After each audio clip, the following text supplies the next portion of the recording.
یہ جو میں نے ابو دردہ کی دعا بتائی ہے نا، اس کی ایک اور طاقت سن لیجیے، اس کی ایک اور طاقت سن لیجیے۔ حضرت ابو دردہ رضی اللہ تعالیٰ عنہ کی دعا، اس کو حدیث میں دعائے ابو دردہ کے نام سے لکھا جاتا ہے، یاد کیا جاتا ہے حدیث میں۔ اس کی ایک اور طاقت سن لیجیے، لکھا ہے مشاہدات اور تجربات میں محدثین کے، مفسرین کے، اہل اللہ کے، صالحین کے، کہ یہ دعا انسان کے ضمیر کی حفاظت کرتی ہے۔ یہ پہلی دفعہ سن رہے ہوں گے آپ، انسان کے ضمیر کی حفاظت کرتی ہے۔ یہ ضمیر بک بھی جاتا ہے، یہ ضمیر برائے فروخت بھی ہوتا ہے، یہ ضمیر بک بھی جاتا ہے اور یہ ضمیر برائے فروخت بھی ہوتا ہے، اور بعض اوقات یہ ضمیر اندھا بھی ہو جاتا ہے، اسے کچھ نظر نہیں آتا، اور بعض اوقات یہی ضمیر اپنی بیٹی کو بیچ دیتا ہے، اور بعض اوقات یہ ضمیر اپنی بیوی کی عصمتوں کو نیلام کرا دیتا ہے، اور بعض اوقات یہی ضمیر یہ نہیں دیکھتا کہ سامنے میری بیٹی ہے یا بیوی ہے، یہ ضمیر بھی بک جاتا ہے۔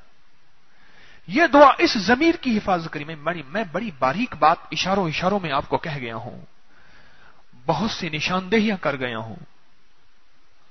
ہاں بہت سی نشاندہیاں کر گیا ہوں، بہت ساری۔ یہ ضمیر کی حفاظت کریے، مسنون دعا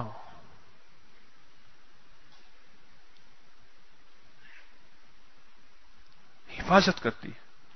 اور جس کے ضمیر کی حفاظت ہو گئی، یاد رکھیے گا، وہ معاشرے کا سب سے شفاف انسان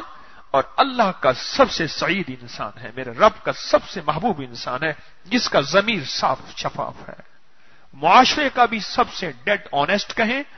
اسے ایماندار کہیں، اسے دنیا کا شفاف ترین انسان کہیں، اسے معاملات کا سچا اور کھرا کہیں، یا اسے سب کے ساتھ انتہائی بہترین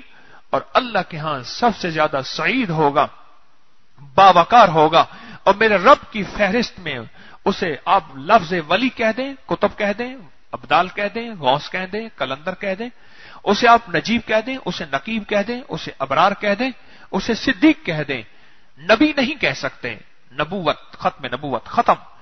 اسے جو ولایت کی القابات ہیں اسے وہ کہہ دیں، اسے وہ کہہ دیں، جس کا ضمیر شفاف ہے، جس کا ضمیر صاف ستھرا ہے، جس کا ضمیر آلودہ نہیں ہے،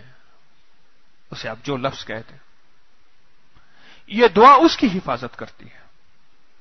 یہ دعا اس کی حفاظت کرتی ہے، یہ دعا اس چیز کی حفاظت کرتی ہے۔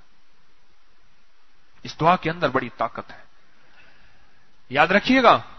یہ دعا جان کی بھی حفاظت کرتی ہے، مال کی بھی حفاظت کرتی ہے، انسان کے ضمیر اور عزت اور ایمان کی بھی حفاظت کرتی ہے۔ دوسرے لفظوں میں اس دعا کے اندر روحانی دنیا کی بھی حفاظت ہے اور جسمانی دنیا کی حفاظت ہے۔ اس دعا کے اندر عالم شہود کی بھی حفاظت ہے، عالم برزخ کی بھی حفاظت ہے، حتیٰ کہ یہاں تک بعض محدثین نے لکھا ہے اپنے مشاہدات میں، جس طرح آیت الکرسی دنیا میں حفاظت کرتی ہے، اس طرح آیت الکرسی بعد از وصال، مرنے کے بعد میت کی بھی حفاظت کرتی ہے۔ اس لیے جس میت کو آیت الکرسی پڑھ کے ہدیہ کر دیا جائے، فرمایا اس کی میت کی قبر میں اللہ 4000 نور بھیجتے ہیں، 4000 مغفرت ہوتی ہے، 4000 گناہ معاف ہوتے ہیں، 4000 رحمتیں ہوتی ہیں، 4000 برکتیں اللہ اس کی قبر میں داخل کرتے ہیں، جس کو ایک دفعہ آیت الکرسی پڑھ کے ہدیہ کر دیا جائے۔